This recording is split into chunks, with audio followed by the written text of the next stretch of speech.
Hello everyone. So we have covered many questions related to the IOQB topic. So today I am here with important topic questions and which are in previous year questions. Okay. So basically in today video I will tell you how to approach any questions from our basic knowledge. See, किसी भी paper का syllabus जो होता है बहुत ज़्यादा होता है, लेंथी होता है। हम लास्ट मिनट पे सभी टॉपिक्स को रिवाइज नहीं कर सकते। तो हमारा मेन अप्रोच ये होना चाहिए कि अपने हम बेसिक नॉलेज से, जो एकदम फंडामेंटल नॉलेज है, उस क्वेश्चन को कैसे हम टैकल करें बेसिक से। तो मेन आप ये फोकस कीजिएगा कि कैसे हम अप्रोच कर रहे हैं किसी भी क्वेश्चन को आईओक्यूबी का, ठीक है। इस तरह तो काफ़ी ज़्यादा सिलेबस है और काफ़ी रिसर्च पेपर से इन क्वेश्चन इंक्लूड हो जाते हैं पार्ट टू में। बेसिकली यह जो वीडियो है ये पार्ट वन के लिए हम बना रहे हैं, ठीक।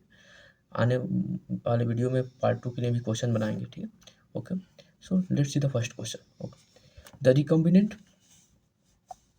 recombinant frequency of Q, R, S, T genes on chromosome were T and Q 30%, R and S 7%, S and T 25%, and R and Q 12%. The arrangement of these genes on the chromosomes could be। Basic देखिए, ये आप twelfth में concept पढ़ चुके होंगे या पढ़ेंगे। देखिए, जो रिकॉम्बिनेंट फ्रीक्वेंसी होता है यानी दो जीन हैं, ठीक है, वो एक सीस और ट्रांस अरेंजमेंट होता है, ठीक है। तो अपने नॉन सिस्टर क्रोमैटिड्स से क्या होता है, मियोसिस के समय रिकॉम्बिनेशन होता है, यानी यह पार्ट कट के इधर चला जाए और ये वाला पार्ट इधर आ जाए, ठीक है, इस अलग वाले नॉन सिस्टर क्रोमैटिड पे, ठीक है। तो आप कॉन्सेप्ट जानते होंगे, हम इस क्वेश्चन को अप्रोच करते हैं, ठीक है। यानी अगर दोनों के बीच में, ठीक है, अगर दो जीन हैं, उनके बीच में डिस्टेंस जितना ही ज़्यादा होगा, ठीक है, उतना ही ज़्यादा रिकॉम्बिनेशन का चांस है। जितना ही ज़्यादा डिस्टेंस होगा उतना ही कम लिंक्ड होंगे, यानी उतना ही ज़्यादा चांस होगा रिकॉम्बिनेंट का, ठीक। तो एक कॉन्सेप्ट होता है कि जितना ज़्यादा फ्रीक्वेंसी होता है, ठीक है, जितना ज़्यादा रिकॉम्बिनेंट फ्रीक्वेंसी होता है उतना ही ज़्यादा सेंटीमॉर्गन डिस्टेंस होता है जो लिंक्ड जीन के बीच में, ठीक है। उसी कॉन्सेप्ट पे है हमारा, ठीक। तो अब देखिए, इसमें दिया क्या हुआ है, डिफरेंट इस तरह का क्वेश्चन आप सॉल्व भी कर चुके होंगे। तो देखिए, दिया हुआ है कि आर टी और क्यू के बीच में डिस्टेंस है 30 सेंटीमॉर्गन, यानी 30% यानी 30 सेंटीमॉर्गन। आर और एस के बीच में डिस्टेंस है 7 सेंटीमॉर्गन। एस और टी के बीच में डिस्टेंस है 25 सेंटीमॉर्गन और आर और क्यू के बीच में 12 सेंटीमॉर्गन डिस्टेंस है, ठीक है। अब इनका अरेंजमेंट कैसे होगा, देखिए, अगर क्यू और आर के बीच में डिस्टेंस देखें अगर हम, तो हमको ये नहीं मालूम है, ठीक है। यस और टी के बीच में डिस्टेंस है 25, ठीक है। इस हिसाब से आर और क्यू के डिस्टेंस दिया हुआ है 12। तो इस तरह से आप हिट एंड ट्रायल मेथड से करेंगे, जैसे देखिए, बेसिक इसको आप हिट एंड ट्रायल मेथड से ही कर पाएंगे, क्योंकि देखेंगे आसानी से। तो ऑप्शन सी देखेंगे, क्यू आर एस टी में देखिए इसका अरेंजमेंट देखिए, क्यू आर एस टी, ठीक है।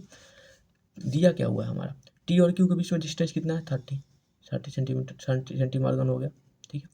उसके बाद क्यू और आर के बीच में तो आपका डिस्टेंस दिया हुआ है 12 सेंटीमार्गन, ठीक। आर और एस के बीच में दिया हुआ है आपका 7 सेंटीमार्गन, ठीक। और यस और टी के बीच में दिया 25 सेंटीमीटर, ठीक। देखिए, यही एक अरेंजमेंट है जो सक्सेसफुली हो रहा है। और बाकी सब ऑप्शन अगर आप देख रहे हैं तो उसमें क्या है कि कहीं ना कहीं आपका इसमें कैलकुलेशन इधर आ जाएगा, यानी वो सीक्वेंस सही नहीं होगा, ठीक है। या टी एस आर क्यू होता या Q S R S T होगा सीक्वेंस, इन दोनों में से कोई, ठीक। तो एक सीक्वेंस दिया हुआ है आपका क्यू एस आर टी, तो यही ऑप्शन सही होगा। आप बाकी ऑप्शन को भी चेक कर सकते हैं, ठीक है। अब आ जाइए क्वेश्चन नंबर टू पे, ठीक। क्वेश्चन नंबर टू पे क्या दिया हुआ है, flagellum of which of the following organisation है डिफरेंट फ्रॉम द अदर। एकदम बेसिक कॉन्सेप्ट पे देखिए, अगर आपको कुछ में कुछ नहीं मालूम है आपको, ठीक है, फिर भी आप देखिए कैसे अप्रोच करेंगे। आपको ये मालूम है क्लाइमेटोमोनास क्या होता है, एक तरह का ग्रीन एल्गी है, ठीक, एक तरह का ग्रीन एल्गी है, ठीक। विब्रियो कोलरी क्या है आपका, बैक्टीरिया है, ठीक। ट्राइपेंसोमा क्या है आपका, एक प्रोटोजोआ है,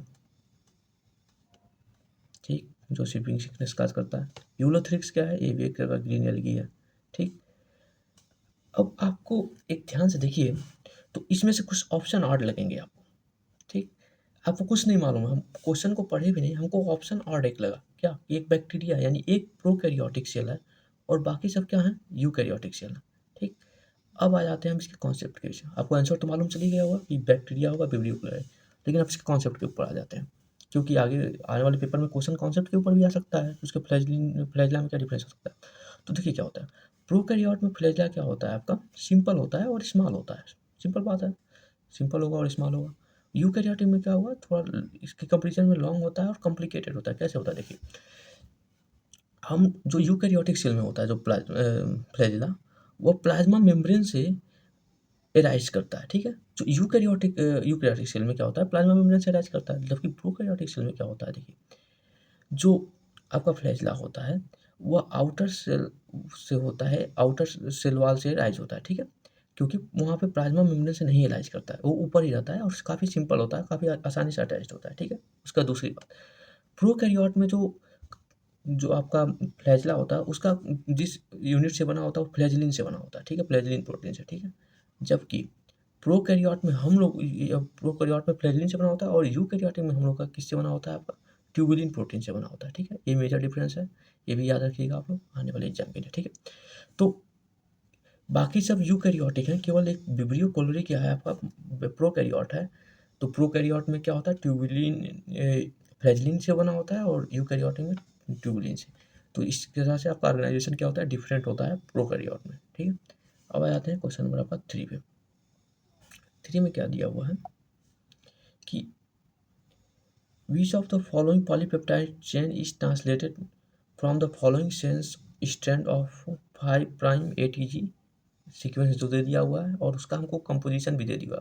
हमसे सिंपल पूछा है कौन सा ऑप्शन इसका सीक्वेंस क्या होगा जो प्रोटीन बनेगा आपका, ठीक है। हमको देखिए ये क्वेश्चन भी काफ़ी आसान है। देखिए डीएनए में क्या होता है, 2 स्ट्रैंड होते हैं, ठीक। ट्रांसलेशन के समय हम लोग अपने हिसाब से उसको क्या करते हैं, स्ट्रैंड को डिवाइड कर देते हैं, ठीक। एक मान लीजिए कि स्ट्रैंड 5 प्राइम टू 3 प्राइम जाएगा और उसका अपोजिट एक जाएगा 3 प्राइम टू 5 प्राइम स्ट्रैंड, ठीक। जिस स्ट्रैंड का एक समय दोनों स्ट्रैंड का जो ट्रांसलेशन होता नहीं है प्रोटीन सिंथेसिस के लिए या मरने बनाने के लिए, ठीक है। तो एक समय एक स्ट्रैंड का होगा, जिस स्ट्रैंड का होगा, जिस ध्यान से सुनिए, जिस स्ट्रैंड का आपका ट्रांसक्रिप्शन होगा उस स्ट्रैंड को कहते हैं हम लोग कोडिंग स्ट्रैंड, माफ कीजिएगा गलत बोल दिया, हाँ सही है। जिस स्ट्रैंड का आपका ट्रांसक्रिप्शन होगा उसको कहते हैं एंटीसेंस स्ट्रैंड, ठीक, या कोडिंग स्ट्रैंड, ठीक है। और जिस स्ट्रैंड का आपका ट्रांसक्रिप्शन नहीं होगा उससे कोई मतलब नहीं है, उस आपका उस स्ट्रैंड का कोई रिलेशन नहीं है ट्रांसक्रिप्शन से, ठीक। लेकिन उसको हम लोग कहते हैं सेंस स्ट्रैंड। सुनने में अजीब लग रहा होगा लेकिन देखिए उसका क्या सेंस बनता है वहाँ पे, ठीक है। सेंस ये बनता है कि अगर आपको कोई भी फॉर्मेशन होता है मॉलिक्यूल, किसी भी मॉलिक्यूल का अगर कंपोजिशन होता है, ठीक है, न्यूक्लिक एसिड में, वो 5 प्राइम से 3 प्राइम की ओर हमेशा होता है, ठीक है। वो हमेशा क्या होता है, 5 प्राइम की 3 प्राइम की ओर होता है, ठीक है। तो अगर 5 प्राइम से 3 प्राइम की ओर होगा तो जिस स्टैंड पे होगा वो स्टैंड उसके अपोजिट होगा, यानी इस स्टैंड पे अगर हमको यहाँ से स्टार्ट करना है तो यहाँ पे 3 प्राइम आएगा, इधर से इधर की तरफ ट्रांसक्रिप्शन होगा, ठीक है। और इस स्टैंड पे किधर से होगा, 5 प्राइम से 3 प्राइम की ओर, तभी तो ये दोनों एक दूसरे के अपोजिट कंप्लीमेंट्री होंगे, 3 प्राइम और 5 प्राइम, जो ये mRNA का ट्रांसक्रिप्शन होगा, ठीक। अब देखिए अगर हम सेंस स्ट्रैंड देखें तो क्या है, ATG पहले है, ठीक है, ATG। अब इसका हम क्या किए, तो इसके अपोजिट पे क्या होगा, इसका कॉम्प्लीमेंट्री होगा 3 प्राइम एंड पे, इसका कॉम्प्लीमेंट्री क्या होगा, ए का क्या हो जाएगा, टी हो जाएगा, टी का क्या हो जाएगा, ए हो जाएगा, और जी का क्या हो जाएगा, सी हो जाएगा, ठीक है। अब देखिए अब ये TAC का हमारा क्या होगा, आपका TAC का हमारा अब क्या होगा, ट्रांसक्रिप्शन होगा। TAC का अगर ट्रांसक्रिप्शन हो रहा है तो क्या होगा, टी का कॉम्प्लीमेंट्री ए, ठीक, ए का कॉम्प्लीमेंट्री टी होगा, लेकिन क्या होता है कि mRNA होता है, RNA में टी थाइमिन की जगह क्या होता है, यूरेसिल होता है, तो यू आ जाएगा, और सी का क्या आ जाएगा, जी आ जाएगा। तो देखिए बेसिकली क्या हुआ, स्ट्रैंड तो वही रह गया, यानी जो हमारा mRNA का कोडिंग, mRNA जो बना है कोडिंग स्ट्रैंड से, ठीक है, उसका जो सीक्वेंस है वह सेम है सेंस स्ट्रैंड की, केवल अंतर यह है टी की जगह यू आ गया है, ठीक। इसलिए उसको सेंस स्ट्रैंड बोलते हैं, ठीक है। लेकिन उससे हमारा क्या होता है, ट्रांसक्रिप्शन नहीं होता है, ये ध्यान रखिएगा आप लोग, ठीक है। यानी जो हमारा सीक्वेंस दिया हुआ है, अगर हम सब वही होगा, केवल टी के जगह हम क्या करना है, हमको यू लगाना है, ठीक है। अब आ जाइए, एक मिनट, थोड़ा पेज को क्लियर करते हैं।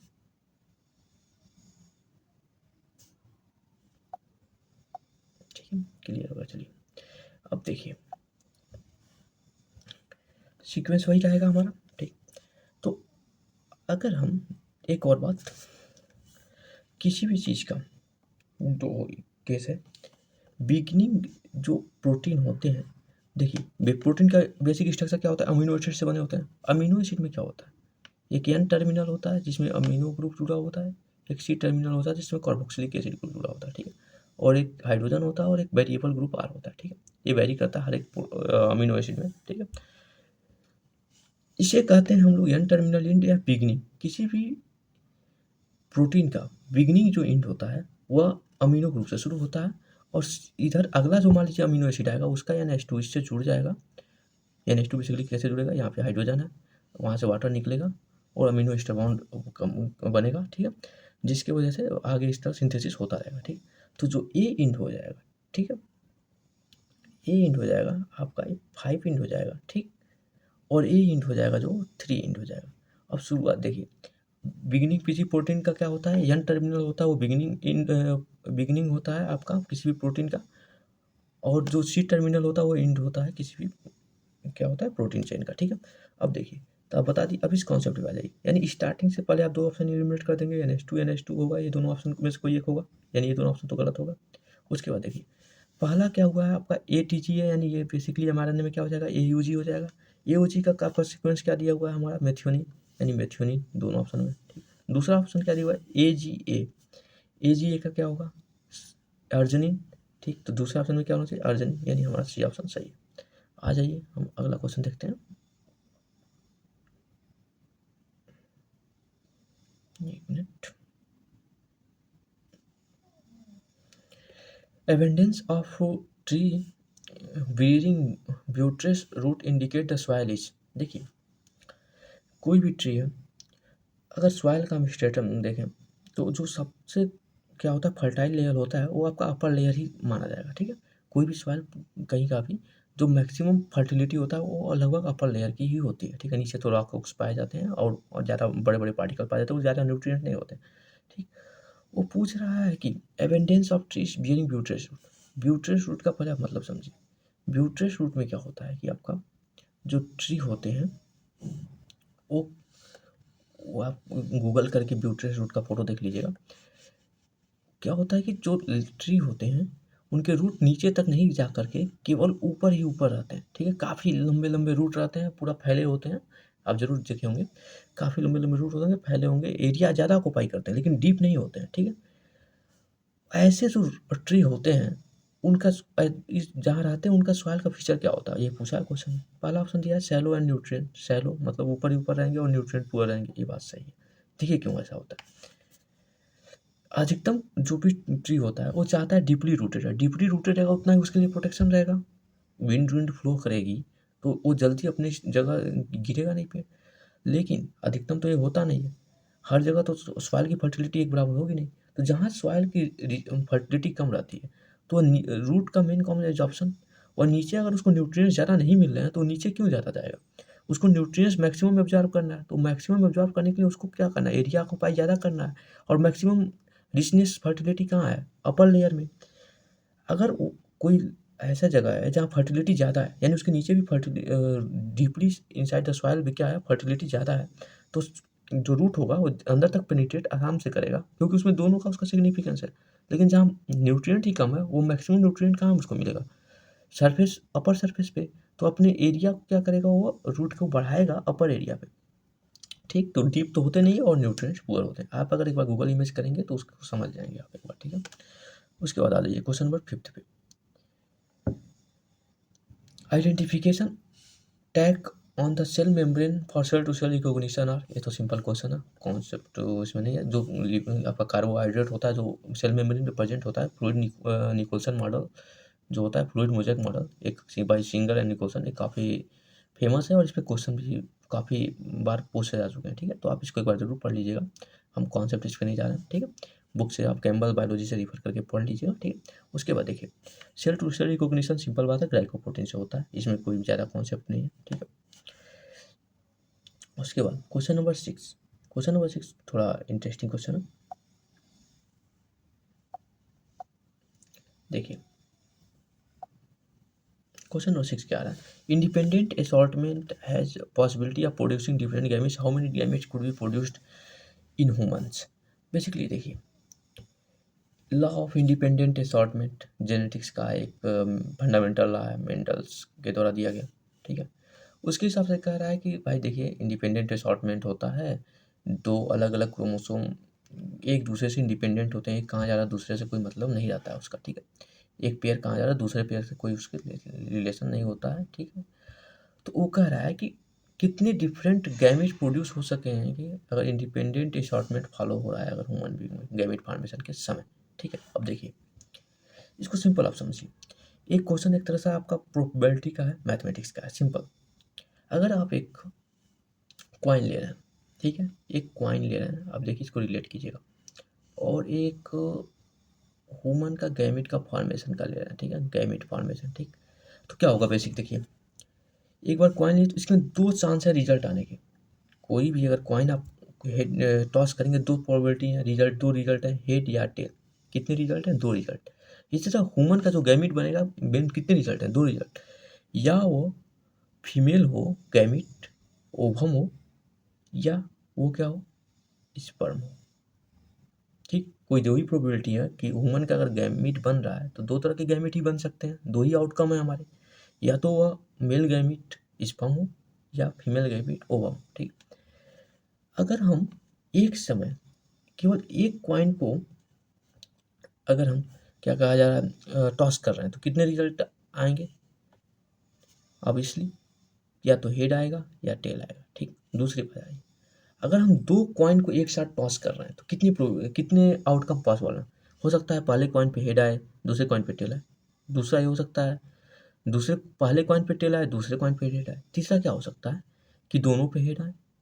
चौथा क्या हो सकता है? दोनों पे टेल आए, ठीक।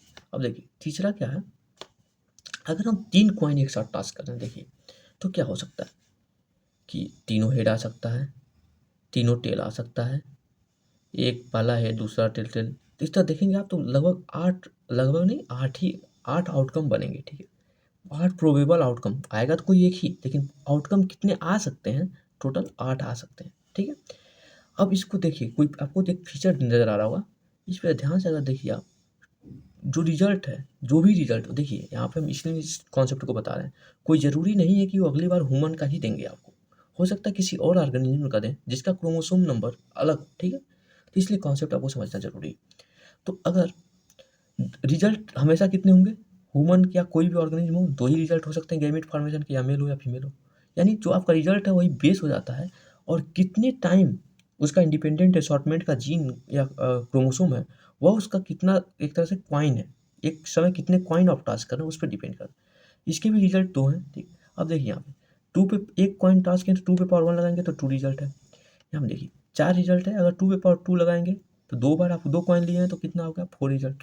अब यहाँ देखिए टू पे पावर अगर थ्री कर रहे हैं तो एट रिजल्ट आ रहा है, यानी अगर तीन कॉइन टास्क कर रहे हैं तो कितना? एट, यानी टू का क्यूब। यानी रिजल्ट के ऊपर हम लोग अगर हम कितनी एक साथ कितनी उसकी इवेंट्स को हम ऐड कर रहे हैं उसको अगर हम पावर के रूप में लें तो हमारे टोटल प्रोबेबिलिटी दे देता है, ठीक। तो अगर ह्यूमन के केस में देखें तो 23 पेयर ऑफ क्रोमोसोम है, देखिए ध्यान दीजिए, 46 क्रोमोसोम है, लेकिन एक क्रोमोसोम जो है वो उसका कॉम्प्लीमेंट्री है, ठीक है। तो अगर देखा जाए तो यूनिक कितने क्रोमोसोम है? 23 है, ठीक है।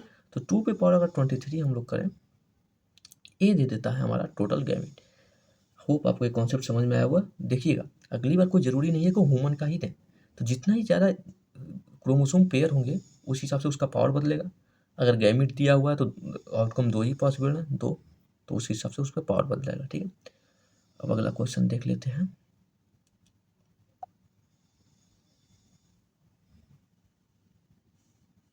हाँ ये देखिए एक अच्छा क्वेश्चन आ गया। Two process of transport 1 and 2 are depicted. These process are respectively represent. अच्छा, अगर आप ध्यान से देखें, अगर हम आपसे पूछें, एक बार वीडियो पॉज़ कर लीजिए और ये बताइए हमको आप कि ये जो फर्स्ट फिगर है, वो किस ट्रांसपोर्ट को रिप्रेज़ेंट कर रहा है? बेसिकली आप लोग क्या पढ़ते हैं कि एक्टिव 3 तरह का ट्रांसपोर्ट सिंपल पढ़ते हैं आप लोग, डिफ्यूज़न, फैसिलिटेटेड डिफ्यूज़न और एक्टिव ट्रांसपोर्ट। तो एक्टिव ट्रांसपोर्ट में आप लोग क्या समझ पढ़ते हैं कि एक पंप होता है जो एनर्जी की एटीपी का यूज़ करके इधर से आयन इधर ट्रांसफ़र कर देता है। इस हिसाब से अगर इसमें देखेंगे, तो इसमें तो कोई पंप है नहीं। ये क्या रिप्रेज़ेंट कर रहा है आपका?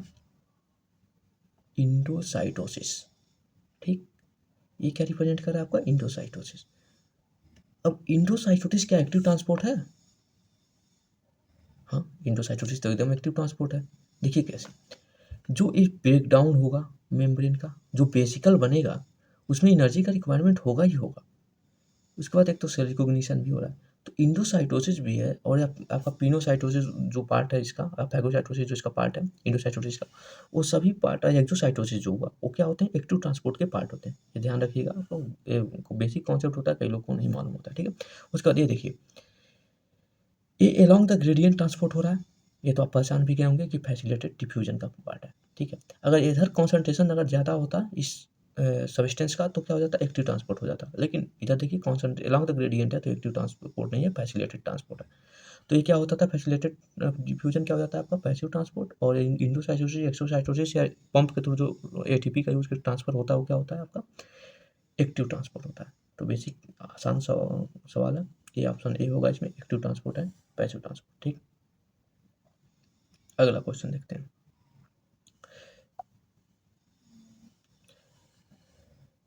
The eastern meadowlark and western meadowlark are distinct biological species with the similar body shape and coloration but different breeding songs which prevent the members of these species from mating. This is example of, देखिए genetics chapter काफ़ी important है और revolution का chapter भी काफ़ी important है।